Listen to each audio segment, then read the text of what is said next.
Здравствуйте! Вы смотрите Авторивьеру. Сегодня мы поговорим о дорожно-транспортной ситуации в столице Абхазии, городе Сухум, и о некоторых других вопросах, интересующих водителей.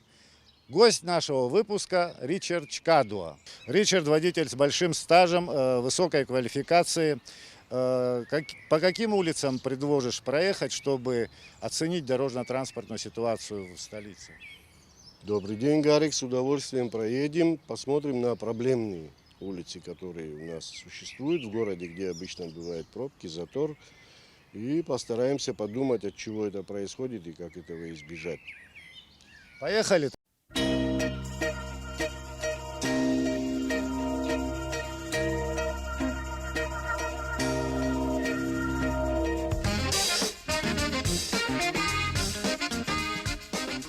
Ричард, хочется тебя более шире представить, но сейчас вот у нас в непосредственной близости участок дороги, который мы хотим Да, осветить. довольно сложный участок в плане проходимости в определенные часы, скажем, после 5, в обед. Я замечаю, что уже в течение всего дня практически вот отсюда начинается хвост. Ну, в принципе, та же проблема, что и по всему городу. Одностороннее трехполосное движение, и у нас по максимуму заняты обе полосы крайние. Это, в принципе, недопустимо, потому что... Здесь две полосы всего в одну сторону. Здесь две полосы в одну сторону, да. Но, тем не менее, одна из них справа, она всегда занята. Вот это некое подобие парковок возле гастронома, оно никак не спасает ситуацию, потому что люди беспорядочно паркуются, вот как мы сейчас и наблюдаем. Каждый въезжающий и выезжающий с парковки создают помеху. А сколько, вот посмотреть, ряд машин большой, то есть это получается регулярно кто-то въезжает, выезжает, и не один, а несколько, и поэтому здесь происходит затор. Ну, основная проблема затора в том, что у тебя, как у автомобиля, скажем, да, и как и у водителя, у тебя теряется скорость в потоке движения в городе. Если Здесь у тебя приходится все время балансировать скоростью передвижения, там пешеходный переход, скажем, да, или еще какая-то машина выезжает. Ну, на самом деле здесь приходится просто останавливаться, чтобы пропустить человека, который выезжает с парковки. И таких одновременно несколько. Ну, если парковаться вдоль полосы движения, тогда будет легче, конечно, да. Но машин поместится мало. Да. И все, получается, паркуются поперек движения. То есть там проблема с парковкой, которая создает, вообще останавливает движение фактически.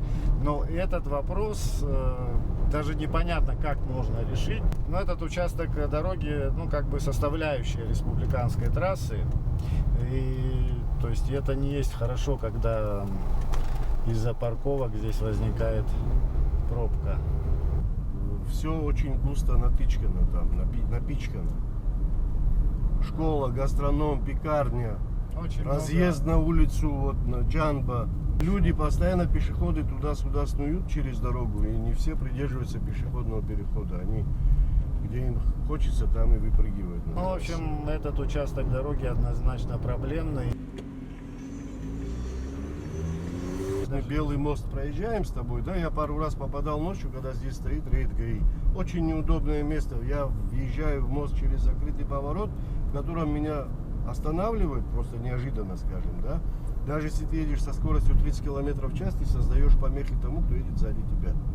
Там, Перед закрытым поворотом. Действительно, я попадал в тоже такой Не момент. понимаю логики вообще. Они, Аварийную ситуацию создаю Они я. уже там остановили людей, то Да. есть, а ты поворачиваешь и втыкаешься Ты прямо. втыкаешься прямо в остановленный перед тобой автомобиль. Вот Это есть сейчас мы большое проезжаем неудобство. участок, который хочется 150 раз сказать спасибо всем тем, кто вот эти ямочки залатал. Ну да, вот 2-3 ямы. А Именно сколько вот было здесь они дискомфорта. были на протяжении ряда лет, и они мешают, это спуск с поворотом, и объезжать в этот момент яму очень И сложно. вот пониже тоже были. И здесь пониже ямы. было. Все, их убрали, и вот эти ямочки как-то закрыли, Ну, и стало их легче. И ранее тоже закрывали, но они долго не Это выдерживали. технически сложный участок дороги, там спуск с поворотом. А если уж, не дай бог, еще асфальт мокрый, тогда вообще...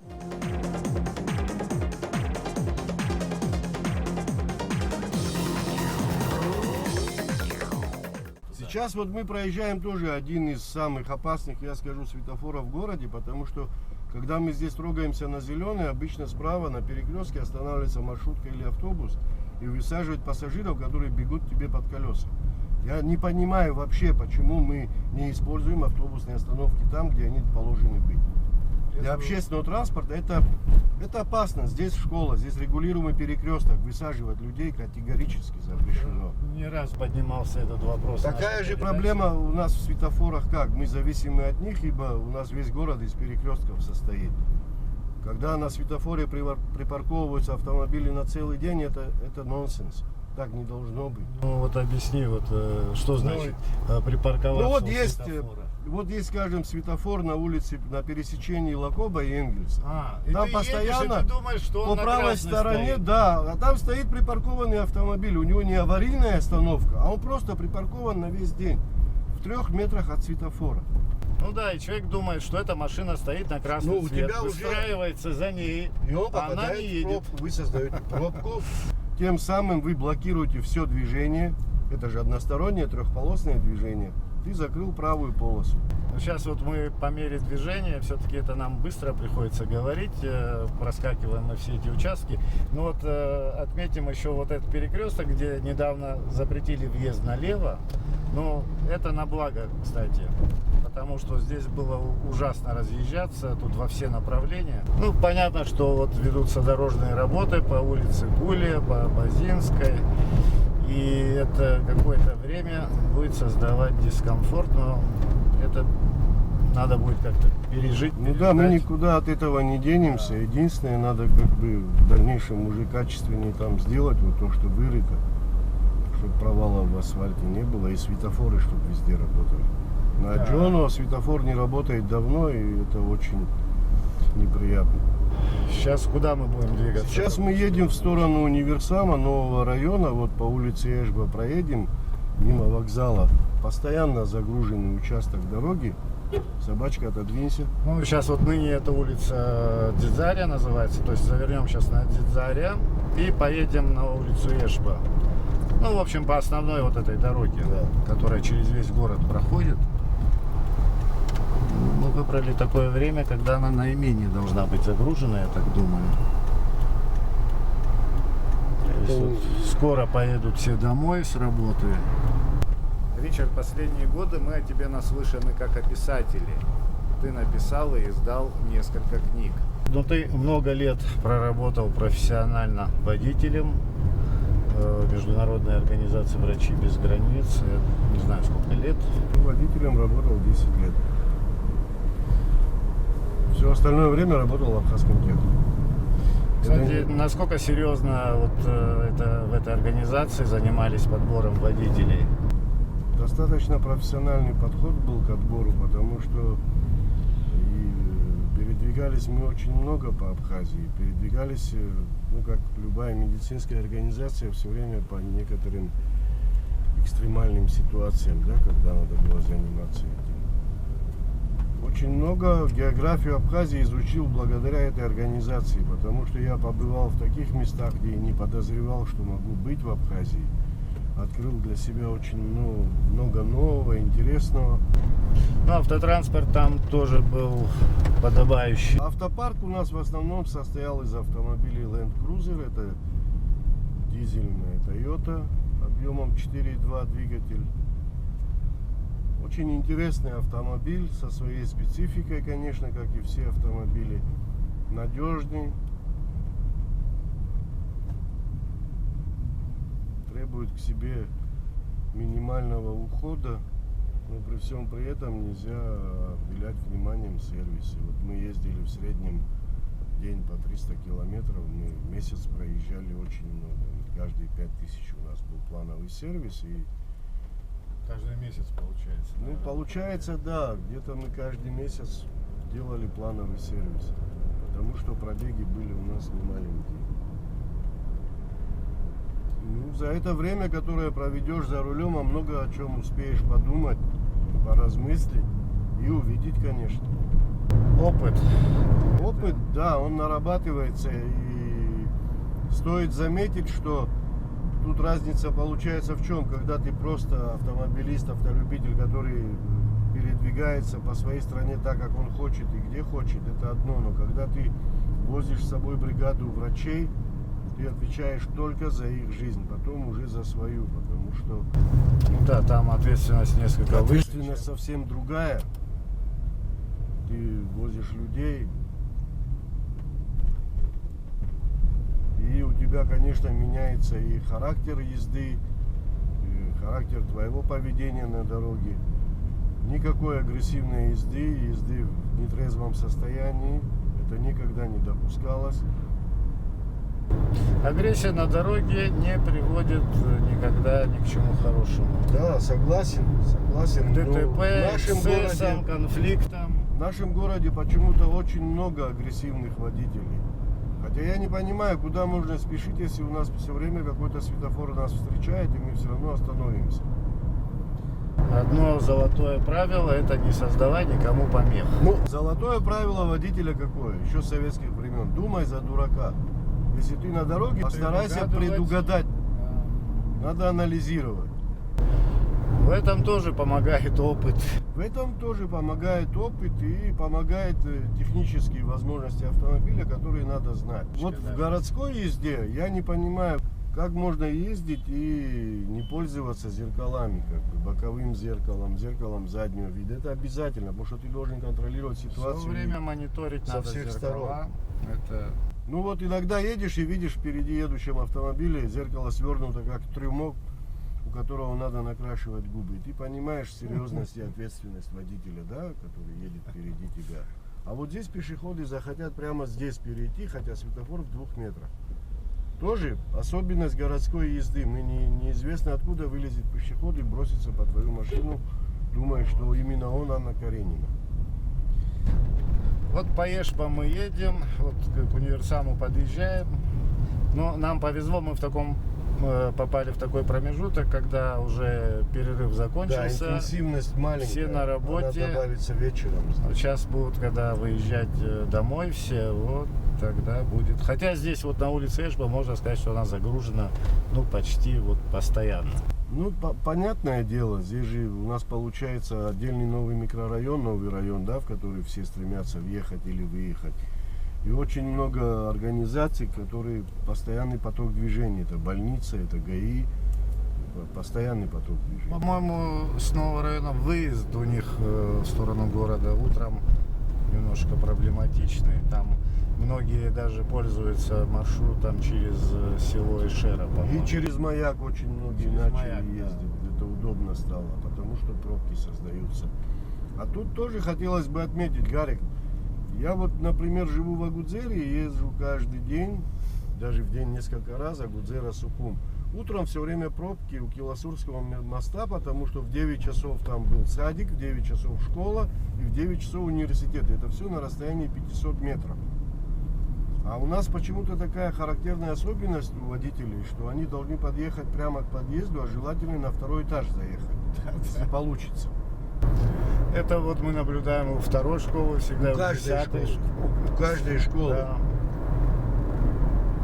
У 10-й школы вообще критическая ситуация, потому что к 9 утра там еще стоят гаишники, которые более или менее стабилизируют ситуацию, а потом их нет. Но тем не менее школа-то функционирует. Дети выходят, заходят, бегают там в магазин зачем-то.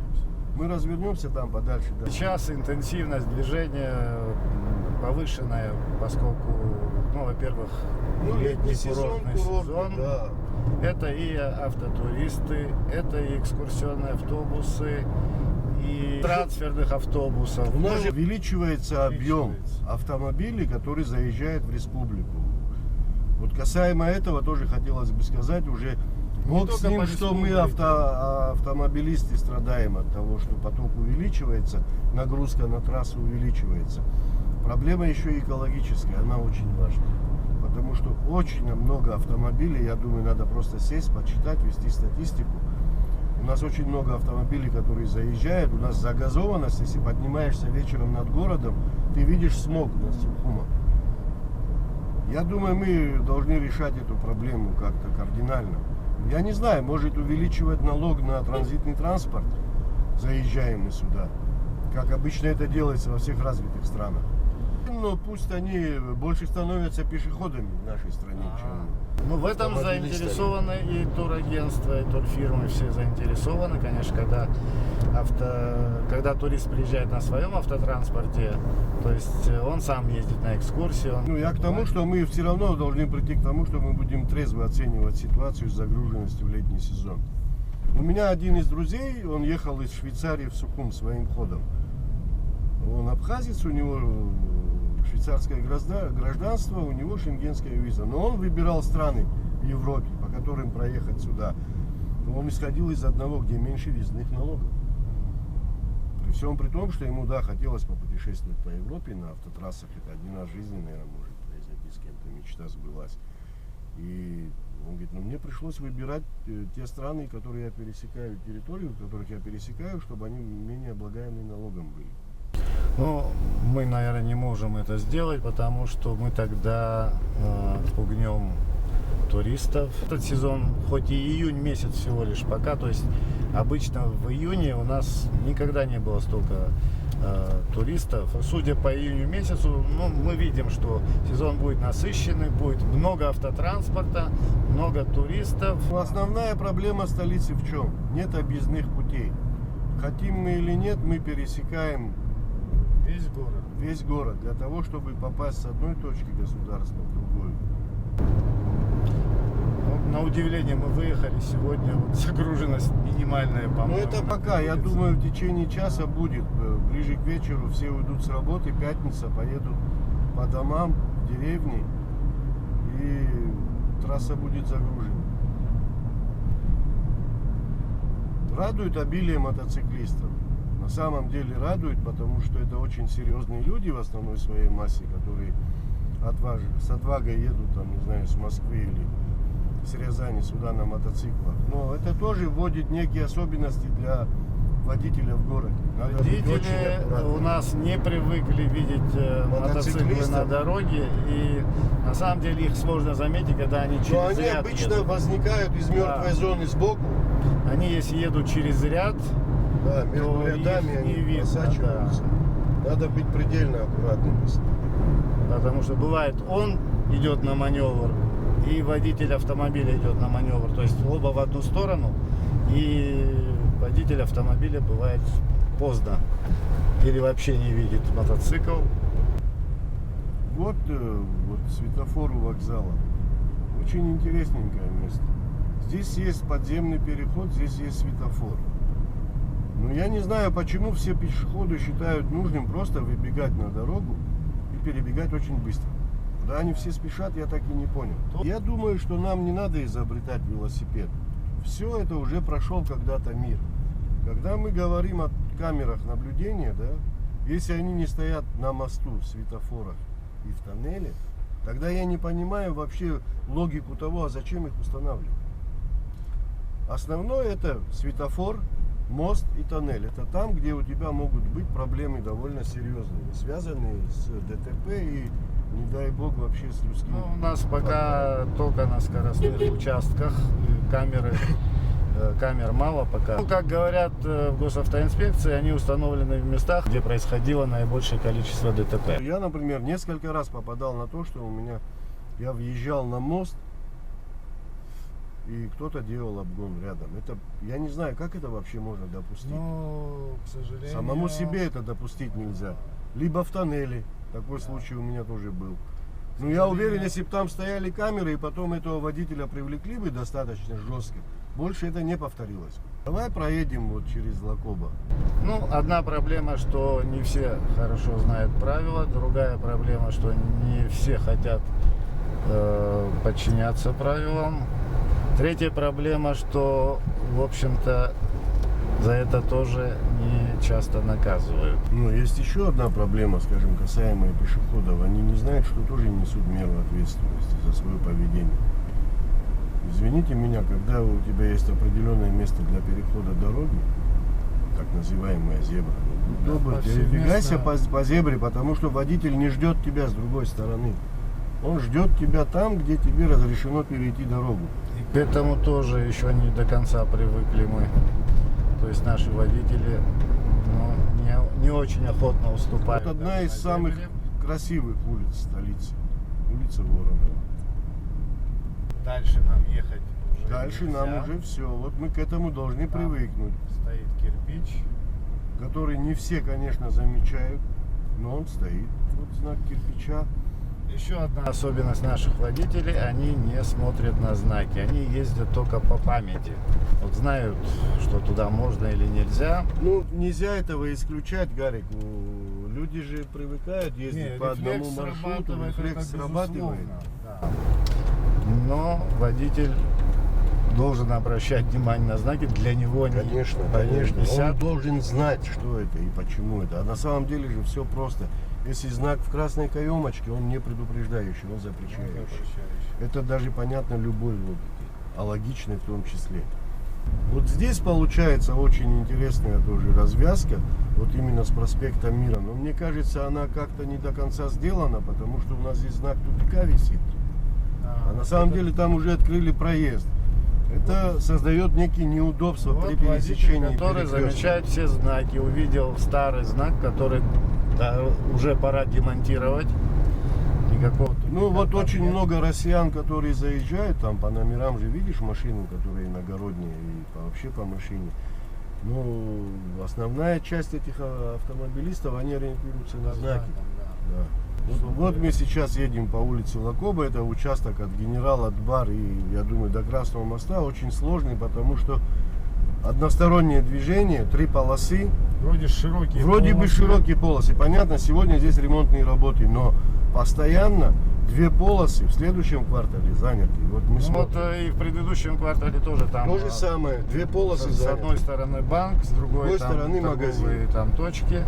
Вот знак «Стоянка запрещена». Элементарно. Я сейчас должен свернуть налево и ехать спокойно, без пробок, без проблем. По левой крайней полосе, но я этого делать не могу. А это они сейчас стоят, а когда въезд, А еще выезд, больше когда они стоит. выезжают В день зарплаты или пенсии здесь просто пробки. Хотя там знак есть, но это никого не останавливает. Вот стандартная ситуация. Светофор. Мы его проезжаем, у нас справа закрыто все. Первая полоса. Третья полоса слева тоже получается закрыта. Здесь часто стоят. Все, встали на аварийке и пошли дальше. Но аварийка это же не повод. Я, например, удивлен тому, что возле светофора люди могут парковать машины. Мы уже говорили об этом. Я не Да. знаю, как это изменить. Так что имейте в виду, машина, стоящая у светофора. Это не значит, что в она правом ждет зеленый, ряду, да. Она, возможно, просто припаркована до вечера. Хотя рядом соседняя улица, вот по Пушкина, да, пустой квартал у парка, разметка есть, да, ради бога, поставь машину, пройди пешком на работу, не знаю, наверх, наниз, налево, направо, карта, два. С этими явлениями я тоже не раз сталкивался. Но иногда получается вычислить. Иногда бывает, что он даже припаркован А вообще, конечно, не да, по краю дороги, а довольно как-то стоит, как будто довольно так ехал. Да, он вот где ехал, там остановился. Довольно специфическое движение в городе, потому что вот, скажем, вечером уже после 8-9, я их так называю, лирические любители автомобилей. Они садятся за телефон, ты вот видишь его в боковом, он едет по левой крайней полосе со скоростью 20 км в час и общается по телефону, в WhatsApp, не знаю, пишет смс-ки. Потом выезжает еще чуть позже другой контингент, который, пользуясь свободной дорогой, дает скорость. Да, скоростной режим в городе не соблюдать невозможно. Любой водитель, даже начинающий, придет к тому, что если он хочет безопасно ездить в городе, он должен соблюдать скоростной режим, он должен ездить по правилам.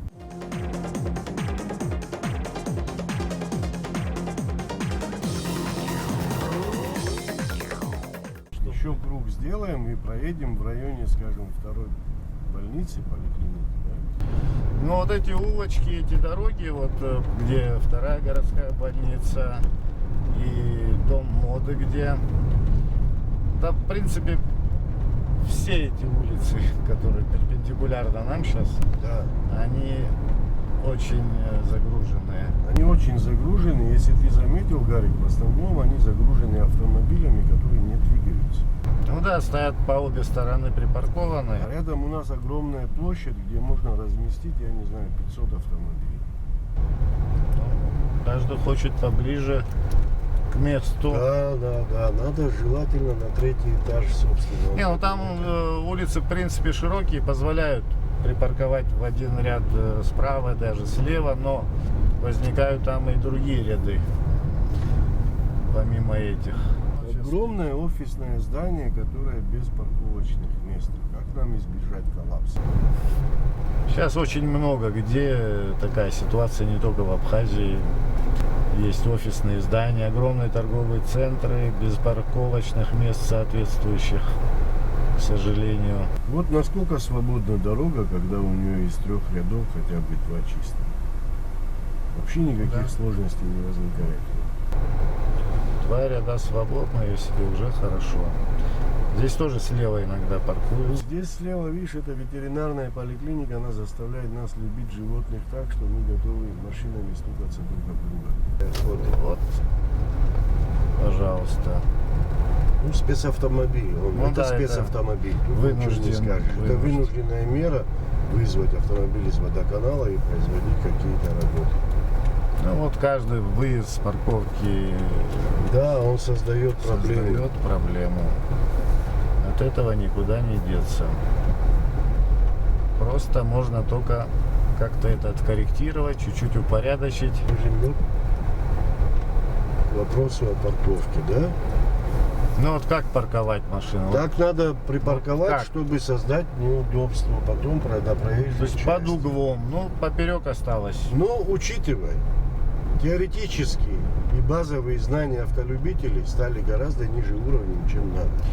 Люди не знают габаритов своего автомобиля ни снутри, ни снаружи. Они не знают, насколько можно подъехать. Ну вот в данном случае, да, вот эта машина, которая была припаркована якобы, да, вот под углом. Да.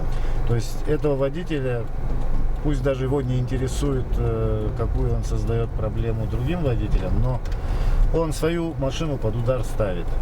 То есть он да, но увеличивает потом тебе шансы. скажет: извини меня, моя машина стояла, а ты наехал на Но настоящую тем не машину. менее, то есть он ставит машину под удар, то есть он увеличивает шанс, что его заденут, зацепят. Об этом тоже не думает. Обычно вот смотришь, водитель старается так припарковать, чтобы его не задели. Конечно, ты же очень щепетильно переживаешь за многие своего относятся. железного коня. А вот так вот бросить чуть ли не поперек дороги, Ну, странная вещь, да, бывает, когда человек-пешеход, ты сидишь в кафе, он мимо тебя пройдет, уважительно поздоровается, спросит, что тебе взять. Но когда ты его через 15-20 минут увидишь на автомобиле, он такой агрессивный, что там он становится... другой. Там он другой. Наверное, это как-то влияет на психику 4 колеса под тобой. Поэтому вводятся некие законы, ограничивающие что-либо. Другое дело, хотим ли мы себя в чем-то ограничивать. В кафе вот тебя уважает, да, там. Все прекрасно, милый, А общительный, воспитанный он человек. тебя объезжает по встречке. Ладно, он может ехать на желтый, рискнуть, проскочить возле школы, где идет мой ребенок или твой ребенок, Да. дай бог. Дай бог. Почему мы не думаем о том, что это же все... Мы же не живем в супер-мегаполисе, в котором или в лесу, в котором можно от чего-то скрыться. Мы живем вот все вместе. Да, при нашем менталитете сам Бог велел, и на дороге тоже свое уважение. Конечно, конечно. Ну, лишний раз вот включить аварийку, поблагодарить человека за то, что он тебе уступил, это же не проблема. Все это уважение должно распространяться и в пути следования. Независимо от того, на каком ты автомобиле едешь. Вот Турбазу проезжаем, да, район. Это тот район, в котором очень много туристов традиционно. Я понимаю, люди там работают на развозе туристов, но не обязательно прямо у входа в гостиницу, либо у пешеходного перехода парковать автомобиль. Вот здесь приучились пропускать пешеходов. Ну, Вот, кстати, на некоторых... А я тебе скажу, как научились. перекрестках, ну да, потому Там что чуть люди- дальше стоят гаишники, если ты проехал, они начинают сразу тебя останавливать и правильно делают. В общем, туристы нас научат пропускать на зебре. Я Ну, надеюсь, уже они- практически научили. Да, ну вот, коль мы коснулись, да, этой темы туристов и моря, как без этого. Вот сейчас мы проедем один участок в Синопе, да, там олеандр вот этот растет густо, вот аллея целая. И оттуда утром все время кто-то выбегает к морю. Они не ищут пешеходный переход. Им не интересно ничего. Я вот вижу, человека к морю тянет, уже, наверное, сам инстинктом его просто. И из-под кустов все время может кто-то выбежать. Пешеходам посоветуем, что даже если они переходят на зебре, на зеленый сигнал светофора, смотреть по сторонам. Всегда надо быть Да. предельно осторожным. Ну, я уверен, что ничего в жизни не стоит того, чтобы рисковать секунды и рисковать своей жизнью. Нельзя этого делать.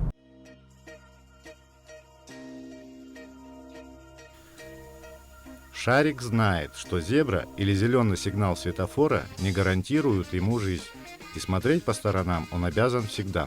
Вот у нас пошла сейчас пляжная зона. Это значит, вот когда ты проезжаешь этот участок пути, мы должны, каждый водитель должен знать, что здесь Много троп. очень много троп, неизведанных, неизученных, засады.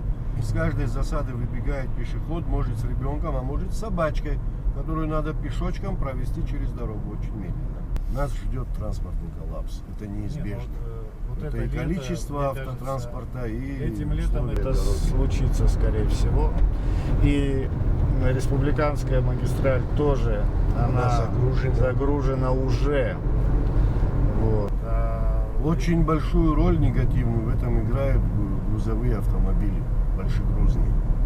Потому что, когда я встречаю на своем пути 2-3 КАМАЗа, которые колонно едут, груженные песком, мы понимаем, что если я мог, скажем, от Киласура до города доехать в спокойном режиме за 10 минут, здесь у тебя уйдет 20. В лучшем случае, если не будет пробок. Это тоже надо как-то решать. В общем, все время добавляются какие-то моменты, которые надо тоже регулярно решать. Когда они не решаются, они скапливаются и получится, как говоришь, Вот коллапс. приближаемся к очень насыщенному участку дороги. Здесь у нас что? Киласурский вокзал справа, слева у нас идет детский садик, потом идет школа, потом поворот на Агу. Это значит, утром здесь очень много автомобилей, которые останавливаются, паркуются и потом выезжают. При всем при этом есть светофор. Но характерная особенность именно этого светофора. Пока ты к нему не подъедешь, ты его не увидишь. Видишь, его пустые, закрывают да. ветки.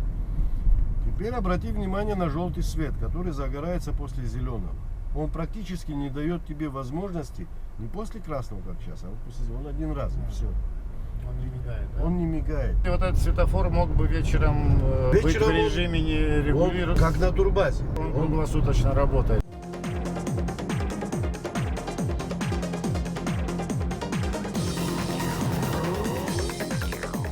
Ричард, расскажи об истоках вот своей любви к автомобилям, к профессии водительской. Откуда вот это идет? Водителем, честно говоря, вот профессиональным водителем стал случайно. Как случайно.